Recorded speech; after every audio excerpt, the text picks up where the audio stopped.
When we began this process, please know this, we had a framework. 150 members of Congress sent the president a letter acknowledging this framework. We've gone from that framework to where we are now, and we've gotten totally away from where that framework started us.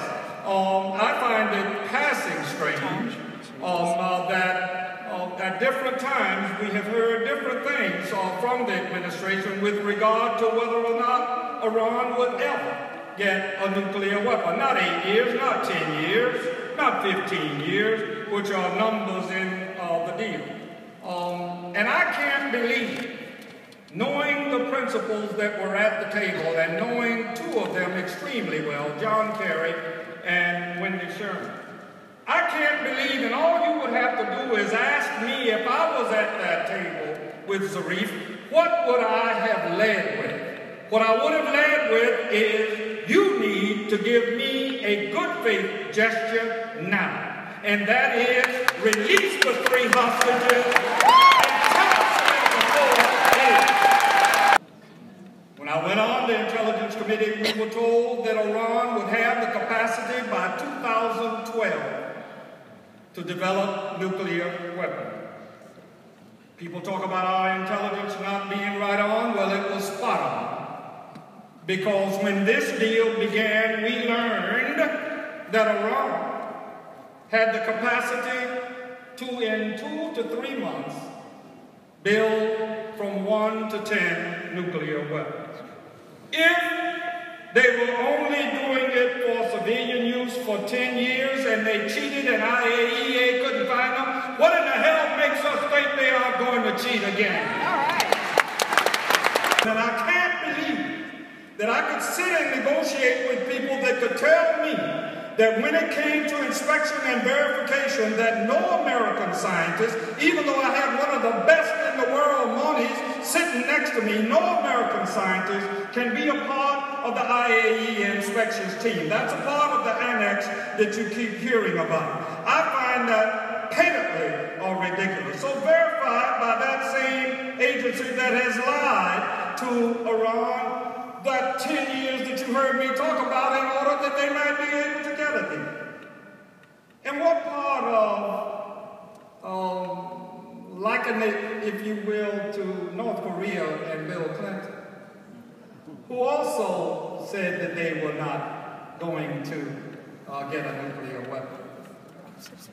Ladies and gentlemen, I was with Ben Gilman in India when we were at the major facility for enrichment of uranium. And we were told by the Indian authorities that they were not doing it to get a bomb. 9 months later, they had a bomb. Gary Ackerman and Ben and I were in Pakistan. And we were told by their gentlemen that they had no interest in a bomb. A year to the day later, they had a bomb. There's a word in Iranian, and I don't speak Farsi, but that word is taqiyya. T-A-Q-Q-U-I-Y-A. It is telling lies for the greater good. You get the drift. You have to kind of want to know who these allies are. Russia is burning ours and Europe's food. They told us that they didn't have any troops in Crimea, in Ukraine. China is busying themselves in the seas, just got through with yet another of their many manipulations of their currency. And you have to wonder how it is that all of these people have come to this conclusion that if this deal is disapproved as I want it to be, were these allies of ours crafty enough to position themselves for economic advantage regardless of the deal? In other words, get a deal and we'll do business. Don't get a deal, and we'll do business. That's evidently what Russia and China were saying. I was about to ask you in this massive audience, can anybody in here tell me anything that you have heard the Chinese say about this meeting? But has anybody heard Vladimir Putin say one word about this meeting? So you see, somewhere along the line, some things are being lost in the translation. I feel very strongly that some of our allies are a bit untrustworthy. And therefore, we need to pay particular attention to them. But I also believe, and I will ask of this president, to immediately provide Israel with, some of you know the material, it's called David's Sling. It's a derivative of the Iron Dome that has been successful in cooperation with the United States.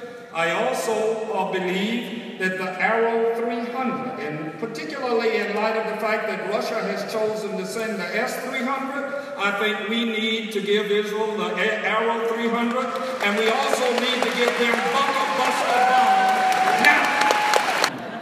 And yet nobody from the Obama administration called to ask me one single solitary thing. Before you go into the deal, it would seem to me that you would ask some people who have had some experiences in the region, what do they think about the deal?